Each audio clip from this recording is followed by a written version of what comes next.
All right. Welcome back to another CR Live. For those of you watching live, welcome. It's good to see you. Well, we don't see you, but you see us, so that's good. Well, except for me. Nobody really wants to see that. But more radio jokes. We wanted to come on and talk about something that just happened. It kind of came to the forefront today. Details are still kind of coming out about it, about where and what it was and whatnot. But Eric Holder, the former Attorney General of Barack Obama when he was president, used Michelle Obama's line, when we, when they go low, we go high. And he said that, he quoted her and he said, when we go, or when they go low, we go, and the crowd chanted back. It was like at a Dem campaign center. Everybody shouted back, we go high. And then he goes, no. He said, when they go low, we kick them. And he went on to try and soften and explain a little bit. But I mean, Twitter, both seriously and sort of somewhat jokingly, has said that is this inciting violence? So I wanted to bring Rob and Chris Pandolfo on from Conservative Review with me to discuss this. And the question that I have for both of you is, we know that this wasn't something that would be allowable on the right. I don't want to, that's obvious. What I want to know is, did Eric Holder make a mistake, or do you think this was intentional? Not that he intentionally said kick, but do you think that he said it to create sort of a somewhat viral video to sort of up and ramp up the dialogue in America? Rob, what do you think? I think you just said it because that's what these people really believe behind closed doors. I mean, he proved it as the Attorney General with going after conservative groups, that they use the power of the government. I mean, there's a long history of Democratic politicians saying these sorts of things. There was Mike Capuano, who obviously wasn't leftist enough to beat Ayanna Pressley, who's a Ocasio-Cortez clone in Massachusetts. But he said at a rally a couple years ago, we got to get a little bloody. And Hillary Clinton said that we have to stop civility. It's what these people say. I always go back, Joe, to a 2006 debate that I was at, where there were young Republican females, college Republicans and young Republicans, that a bunch of union thugs, I think they were the, I forget which union it was, took 2x4s and tried to push them into moving cars on the street. They always resort to violence. It's not like it's something new. It's what these people do. And I think what Trump is doing is putting a big mirror on it, and we're showing that it really happens. Right. And Chris, I mean, when we talk about these sorts of things happening, I mean, the first thing that comes to my mind is the Sarah Palin incident, where there was the Target imagery, and it had to do about the election, and then the Gabby Giffords thing, and the left wanted something, and this has gone away, but I don't forget it. They talked about how there needs to be a new tone. And anytime a tragedy occurs, or anytime something violent happens, we always do this weird political reset, quote unquote, where we try and create a new tone or a new civility or whatever the catchphrase is. But I think here, after what you saw with Kavanaugh, we have the opposite. So Chris, same question. Do you think he did this on purpose, in the sense of making a comment that is quasi-violent or whatever it is, to sort of amp up and ramp up what is acceptable in political discourse? So you're kind of asking whether or not there's some 3D chess going on here, and there's not. There's never 3D chess going on. The event that he was speaking at was a Democratic campaign event for Stacey Evans, I think her name is. She's or maybe it's Abrams.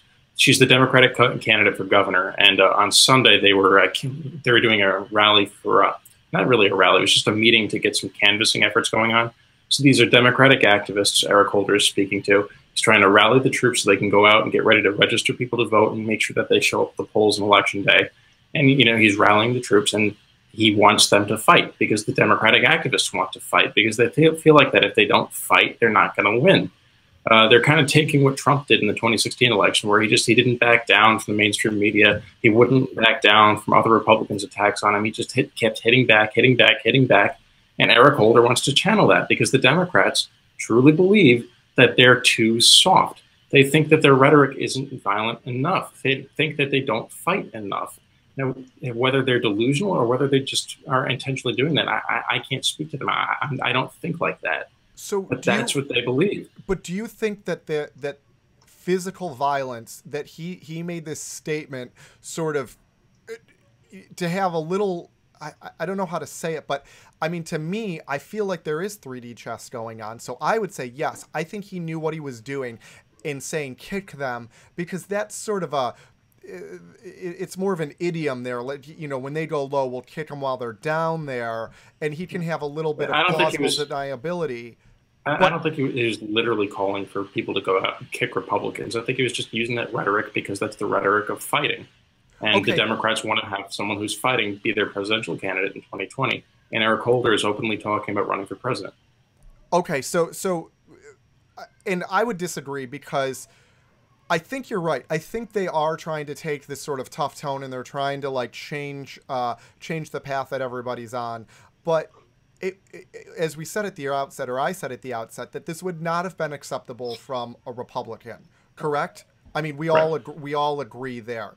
Now, when you juxtapose this, or not even juxtapose it, but today, we put a clip up on this CR Twitter about something that a CNN panel had said, and there were three black men and one white panelist. And one of the panelists, and his name is slipping me, and I don't have my Twitter up, but he said that Kanye West is what happens when Negroes don't read. That is a quote. It was Don Lemon. It was a Don Lemon panel, I think. Yeah, but it wasn't Don Lemon. It wasn't Don Lemon. I think it was Don Lemon. It was Tara Setmeyer. It was another African American gentleman, and then a white guy that looked kind of like, hey, what's going on? Yeah. But yeah, I mean, they know. And we've talked about it a lot. They know that if someone like Kanye West gives people permission to be conservative curious, like, I mean, let's be honest, Kanye West isn't a conservative, but if he gives people the ability to be conservatively curious, and they may read Conservative Review because of it, because they may follow Kanye, who tweets out Jordan Peterson, who tweets out Steven Crowder, who says, hey, my friends over at Conservative Review did this. So, you know, they may get to us. They may get to the National Review. They may get to the, you know, as Kurt Schlichter likes to say, the Ahoy Boys over at the Weekly Standard, who are somewhat, you know, right-leaning, not much anymore. But they may get to somewhere like that and want to take a look at it. And that is just an anathema to the Democrats. So they have to be like that. Could you imagine if I got on CNN, and here comes the clip from Media Matters for America, but if I got on CNN and said that some liberal white person was just being a honky or something like that, I mean, it would go crazily viral. I would be done. And that's my point, is not, I don't care about the outrage. Like, I think, I don't care what a person says. I care when there's a double standard. I care when CNN or the mainstream media hold a different standard to that panel. And they all laughed about it. I mean, and that's what gets me, which brings me back to Holder, is when they say these things, these are intelligent people. And sure, there can be mess ups and there can be slip ups, but we just got out of, you know, a Senate hearing where they were saying that the words and the tone that Brett Kavanaugh was using was not judicial, except he wasn't a judge and he wasn't on the bench. So now let's apply the same standard to Eric Holder. Those were not words becoming of a former AG or one of the top people in the Obama administration. So why is it okay that he says it? And we all agree it's not. But what does it mean? What does it change, and what does it do moving forward? Does it mean that Republicans should now raise the ante and start using the same sort of rhetoric and say, hey, it's fair game? Or do we pull back? What do conservatives do in this situation? Because there's a lot of options. We can stand pat and pretend, oh, well, it'll never change, oh, well, and go on.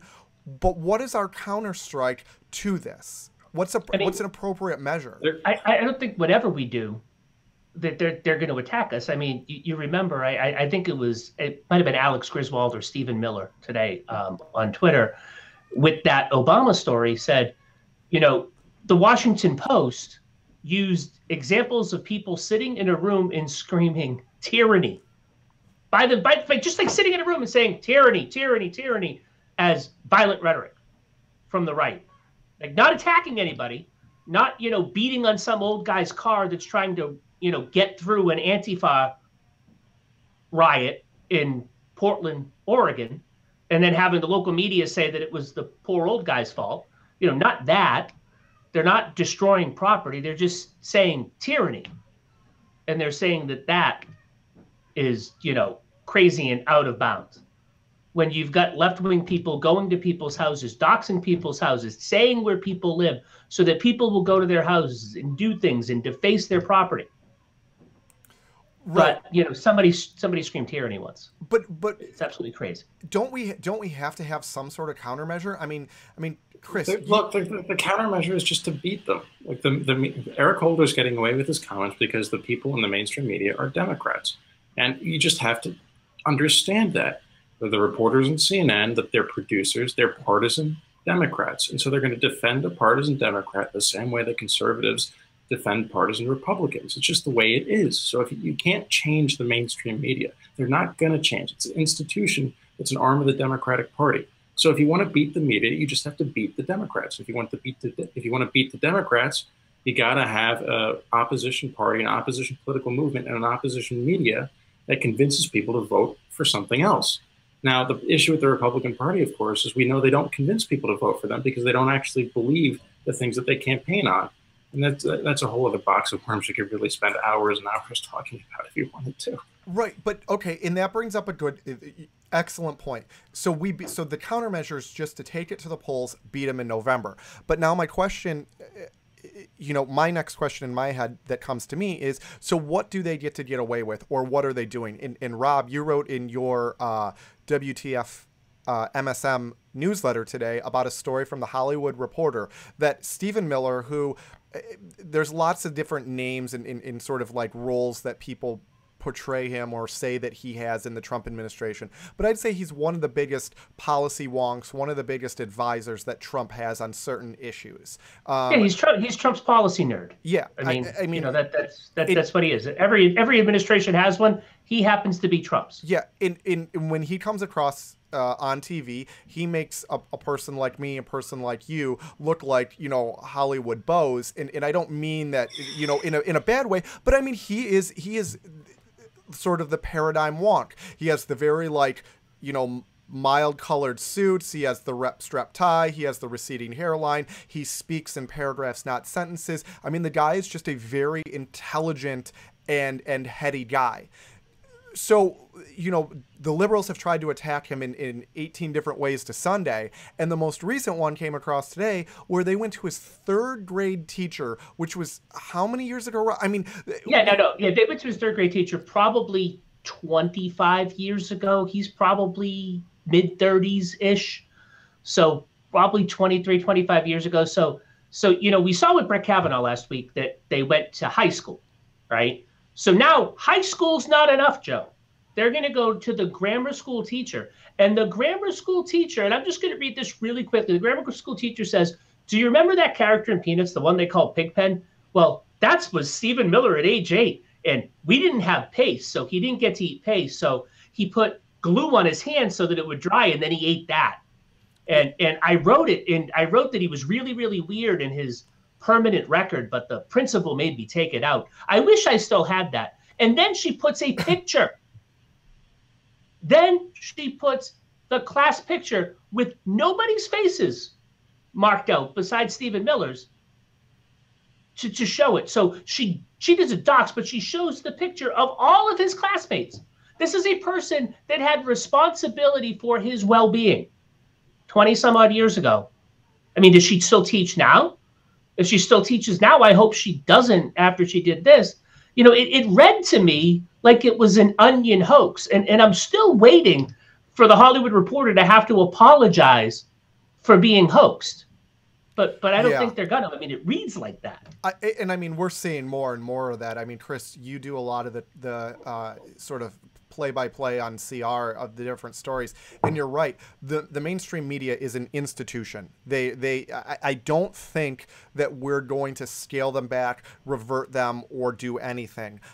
Matt Kibbe had his most recent CR TV clip that he has on Facebook. You know, you can follow all these things on Facebook, and I recommend you doing that because, you know, we give you some really meaty stuff on there, and then you're able to go and kind of explore more what you want. And that's what the mainstream media doesn't want you to do. They don't want you to be able to go and get information based on your interests or what you think is important. They want to feed you a narrative. But you're right, because they're the institution, they're not going anywhere. So we can find these channels, right? But we don't have any way to defeat them on their own ground. So we have to figure out other ways to defeat them, like you said earlier, like in November. But how do you do that when they control the majority of information that the average person is getting? You have to build a competitive media. And this is a big problem in conservative media, actually, is a lot of what we're doing on our side is not our own media ventures. It's just counter media. We're always reacting to whatever the mainstream media does. So what happens is they set a narrative, and then we spend all of our time just responding to that narrative instead of coming up with our own narratives or explaining why things are not really the way that they said they are, and we should be focusing on this thing that the media wants to distract you from. We don't do that. Even with like the Eric Holder stuff, or just whatever the mainstream media comes, you're going to see a bunch of articles tomorrow saying, "Oh, look at how the MSM is downplaying what Eric Holder said," instead of arguing, "Hey, Eric Holder said this, and so this is what the Democrats believe, and this is why we need to." We don't do that. We're counter media, not alternative media. So if you want to beat the mainstream media, you just have to offer a product, offer information that is not what they're doing, that is something else, and it's something that people want to have. None of this works if people don't want to consume alternative information. If they just want to consume what the media is going to give them, you can't fix that. You can't stop it. It's just inevitable. Right. So I want to go back to one last thing. We like keeping these somewhat short, but I mean, I could talk about this all day because I really do think we're on the precipice of something. One of the people who's in the chat asked the question, or didn't ask the question, but stated, if Eric Holder tries to kick me, I'm not going to just sit there and take it. He had some more colorful language, but you add this to the recent comments about following people to where they eat and even where they sleep, and these sorts of like we're gonna follow them into places where they eat and they sleep and blah blah blah.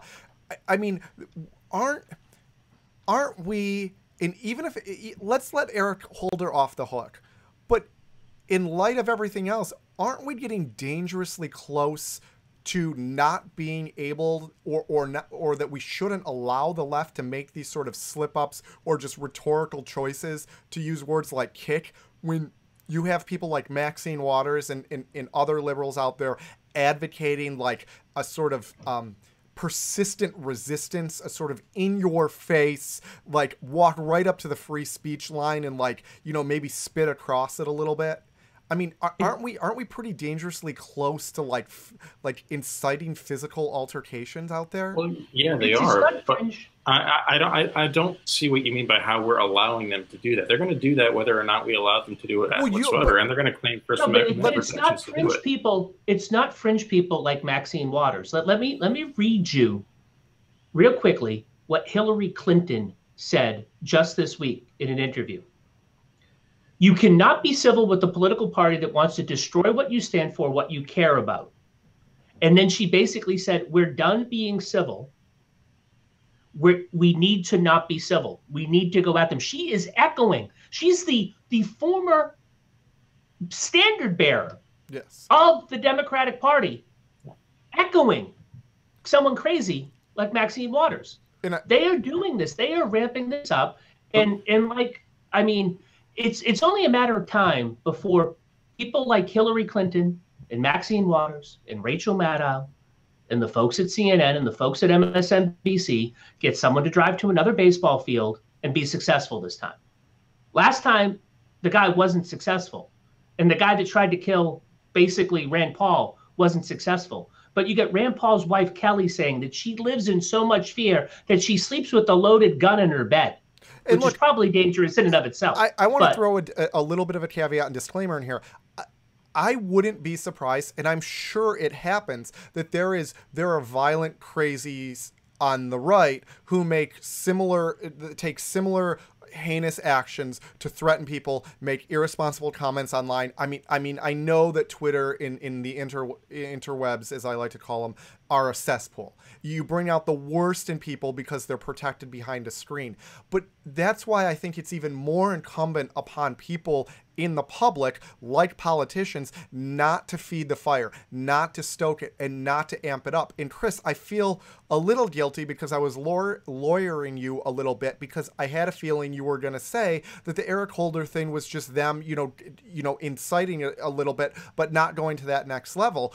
But again, when you look at Hillary and you look at all these things, it's hard not to see that there's a pattern evolving out of this. So, I mean, and then when you said we counteract it by beating them in November, is that really enough? Sure, I'll take your premise. We can't change or alter or destroy or do anything about the MSN, the mainstream media, but shouldn't we try and do something? Shouldn't we at least put up a wall I mean, pun intended, shouldn't we do something to counteract this rhetoric? I mean, I don't want anybody to get hurt. What does that look like? I don't know. I really don't. And I thought long and hard about it, and I don't know what it looks like. And that's why I'm wondering. But that's the problem, because it doesn't look like anything. You're talking about, if you wanted to shut down that type of rhetoric, you'd have to violate the First Amendment. You'd have to become them to stop that, and that's just unacceptable.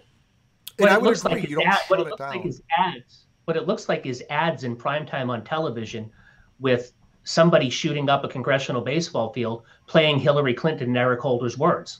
That's what it looks like. And that's my point. That's what I'm saying. When you beat them in November, that's how you do it. No, not to beat them in November, but to show how bad they are. But beating them in November is what happens when you show people who they are for what they are. And what you're talking about is exactly what you have to do. You just have to. But I don't think it stops in November. I think I'm not saying it stops in November. I'm saying that you beat them, and then when they figure out, hey, if we keep asking for violence, if we keep exposing ourselves for what we really are, we can't win anything, then they stop. Because that's what the Democrats want. That's why they're doing this. They think if they escalate their rhetoric like this, if they act more violently, they're going to win. And so the only way to stop them is to keep them from winning. If they win by using this strategy, they're not going to stop, and they're never going to stop. And if they lose, they're either going to have to be forced to change their behavior, or they're going to act out on the behavior that they're just using as rhetoric now. If they lose and they're really serious about being violent, then they're going to get violent, and there's nothing we can do to stop that, and they're going to get violence in return for it. All right. I think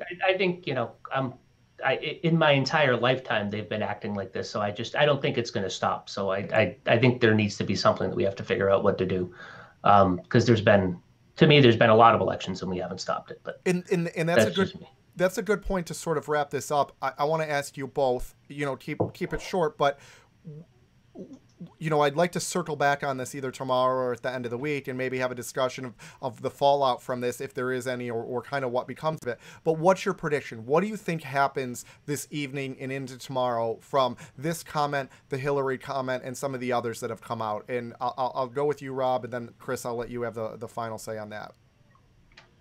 I just think that, it's who they are. And that's nothing changes. It's just nothing changes. It's been this way my entire life. It's just that there's more high profile people saying it. It's what they used to say in dark and what they used to say behind doors, and now they're just saying it. There's more media out, and we're catching them say it in front of doors. Yeah. I mean, it's just what they've always said. It's what they've always been. It's always been.